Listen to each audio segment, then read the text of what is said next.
আব্দুল্লাহ, হ্যাঁ, কেমন আছো? আলহামদুলিল্লাহ ভালো আছি।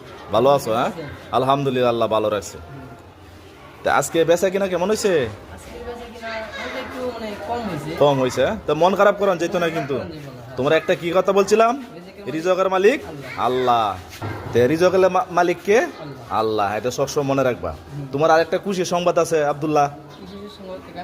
শুনতে চাও? হ্যাঁ, শুনতে চাই।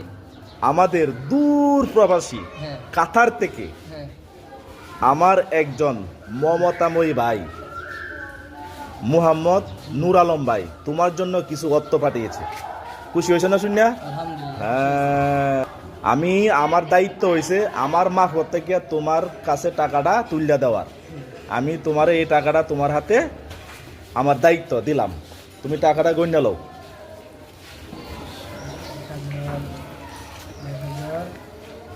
2000 টাকা পাঠিয়েছে। ও আলহামদুলিল্লাহ কও। আলহামদুলিল্লাহ। খুশি হয়েছো না? খুশি হয়েছি। হ্যাঁ, খুশি হয়েছে। আচ্ছা, এনে অনেক ছাত্র ভাইরা আছে, তোমরা কি মনে করো উনি টাকাটা পাইয়া অনেকটা উপকার আসতো না? জি, আর তোমরা সবাই মোহাম্মদ নূর আলম ভাইয়ের জন্য দোয়া করবা, হ্যাঁ? আচ্ছা, তুমি টাকাটা পাইয়া এই মুহূর্তে তোমার কিরকম একটা লাগতেছে কসে? আমার মনে করেন একটা কি যে বলিস চাচা, অনেক খুশি খুশি লাগতেছে। খুশি খুশি লাগতেছে, একটা কান্নার আপ্লুত ভাব হয়ে গেছে, হ্যাঁ? হয়ে গেছে। আচ্ছা, সবাই আল্লাহ। আচ্ছা, আর নূর আলম ভাইয়ের জন্য তুমি কি একটু বলো, কিছু বলো আমার উদ্দেশ্য। তরফ থেকে হের কাছে মনে করেন যে আমার অন্তর থেকে হ্যাঁ, হের জন্য দোয়া করি, হের পরিবারের সবাই যেন ভালো থাকে। আমিন আমিন। আমিন আমিন।